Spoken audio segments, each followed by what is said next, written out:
आज हम पढ़ने जा रहे हैं रिकॉम्बिनेंट डीएनए टेक्नोलॉजी। सबसे पहले रिकॉम्बिनेशन का मतलब क्या होता है। जैसे आपने मियोसिस में पढ़ा था कि एट पैचाइटिन स्टेट दो सिस्टर क्रोमेटिड के बीच में एक्सचेंज ऑफ जीन्स होता है।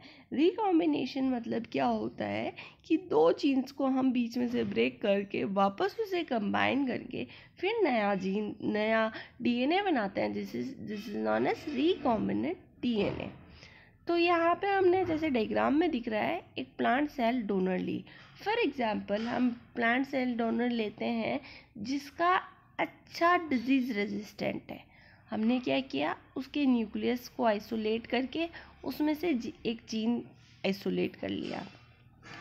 अब उसमें हमने एक पर्टिकुलर सीक्वेंस में restricted endonuclease is an enzyme which cut at a specific sequence, that is palindromic sequence. Palindromic sequence पे आपके रेस्ट्रिक्टेड एंजाइम ने वर्क किया और वहाँ पे आपके कट करके दो स्टिकी एंड्स बना दिए। अब ये आपका फॉरेन जीन है। अब हमने बैक्टीरिया लिया, उसमें से एक प्लाज्मिड वेक्टर ले लिया। बैक्टीरिया में से प्लाज्मिड वेक्टर लेने के बाद में यहाँ पे आपका प्लाज्मिड वेक्टर है। अब इसको लेने के बाद में हमने क्या किया, उस प्लाज्मिड वेक्टर को भी सेम इसे भी हमने एंडोन्यूक्लियस के साथ ट्रीट किया और इसको भी एंडोन्यूक्लियस के साथ ट्रीट किया। अब इसने भी सेम जगह सेम स्पेसिफिक पैलेंड्रोमिक सीक्वेंस पे आपके कट करके आपके स्टिकी एंड प्रोड्यूस कर दिए। अब रिकॉम्बिनेंट डीएनए और प्लाज्मिड को हमने साथ में लाइगेज की हेल्प से एक दूसरे से मतलब लाइगेट कर दिया। अब ये आपका डीएनए जो फॉर्मेशन हुआ that is known as recombinant DNA. हमने क्या किया, डोनर से डीएनए लिया, देन वेक्टर हमारा था एक बैक्टीरियल प्लाज्मिड, उसको काट के फिर हमने एक न्यू डीएनए का फॉर्मेशन किया दैट इज रिकॉम्बिनेंट डीएनए। अब रिकॉम्बिनेंट डीएनए को हम बैक्टीरियल सेल में अंदर ट्रांसफ़र करेंगे, वेक्टर को हम बैक्टीरियल सेल में ट्रांसफ़र करेंगे।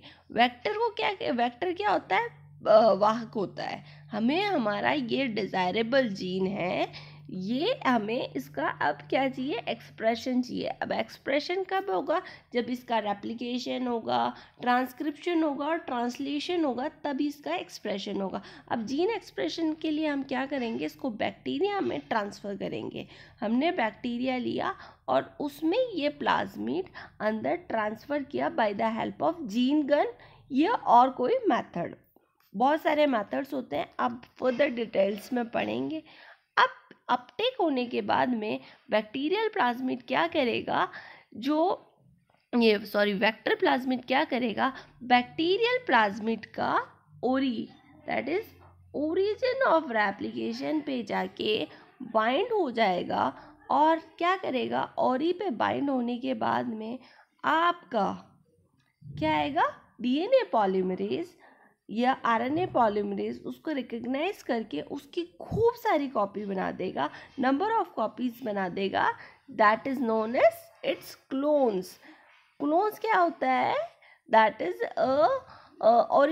Duplicate copy of DNA that is similar in every character. सारे कैरेक्टर्स सिमिलर होते हैं। क्लोन मतलब एग्जैक्ट फोटोकॉपी हम जिसे बोलते हैं, that is known as clone. अब आप देख रहे हैं बैक्टीरिया के रेप्लिकेशन और रिप्रोडक्शन के साथ आपका डिज़ायरेबल प्लाज्मिड के बहुत सारे नंबर ऑफ कॉपीज जनरेट हो गए। अब हम क्या करेंगे, उन प्लाज्मिड वेक्टर्स को सेपरेट करके हम दूसरे आपके जीन्स में एक्सप्रेस कराएंगे।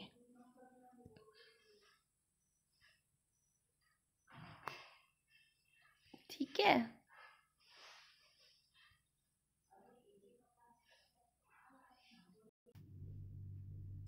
अब हम देख लेते हैं कि प्लांट में ट्रांसफॉर्मेशन कैसे होता है। जैसे हमने हाइब्रिड प्लाज्मिड वहाँ से लिया, अब हाइब्रिड प्लाज्मिड में हम क्या करेंगे, उसको एंडोन्यूक्लियस से कट करेंगे, रेस्ट्रिक्टेड एंडोन्यूक्लियस से। तो रेस्ट्रिक्टेड एंडोन्यूक्लियस क्या कहाँ कट करेगा, आपके पैलेंड्रोमिक सीक्वेंस पे। और सेम जो फॉरेन डीएनए जो हम प्लांट में ट्रांसमिट कर रहे हैं उसको भी सेम एंजाइम रेस्ट्रिक्टेड एंडोन्यूक्लियस से कट करेंगे, और वो क्या करेगा, आपका फॉरेन डीएनए को हम लाइगेट करेंगे हमारे वेक्टर के साथ, तो रिकम्बिनेंट प्लाज्मिड बन जाएगा। अब रिकम्बिनेंट प्लाज्मिड को हमने bacteria that is agrobacterium tumefaciens में ट्रांसफर करेंगे, और यहाँ पे ये क्या करेगा, ओरी पे जाके अटैच होकर क्या बना देगा, आपका सेम कॉपीज़। अब देखो इसमें आप ये हमने बैक्टीरिया में डाल दिया। अब ये बैक्टीरिया प्लांट में इन्फेक्शन करेगा तो प्लांट में वो जीन जाके इनकॉर्पोरेट हो जाएगा, और प्लांट में क्या करेगा, आपका जो डिज़ायरेबल जीन है दैट इज डिजीज रेजिस्टेंस वो जाके एक्सप्रेस करने लग जाएगा। अब आप इस डायग्राम में देख रहे हो ग्रीन पार्ट आपका इंडिकेट कर रहा है प्लांट जीनोम का, और बीच में जाके आपका क्या है, डिज़ायरेबल फॉरेन डीएनए जो आप फर्स्ट लाइन में देख रहे हो स्टिकी एंड वाला फॉरेन जीन इनकॉर्पोरेट हो गया। अब ये इनकॉर्पोरेट होने के बाद में अपने आप को एक्सप्रेस करेगा और प्लांट्स की पूरी सेल में due to cell division transfer होता जाएगा। ऐसी तरीके से हम जीन मॉडिफाइड करते हैं, जीन मॉडिफिकेशन करते हैं और जीन का एक्सप्रेशन करवाते हैं।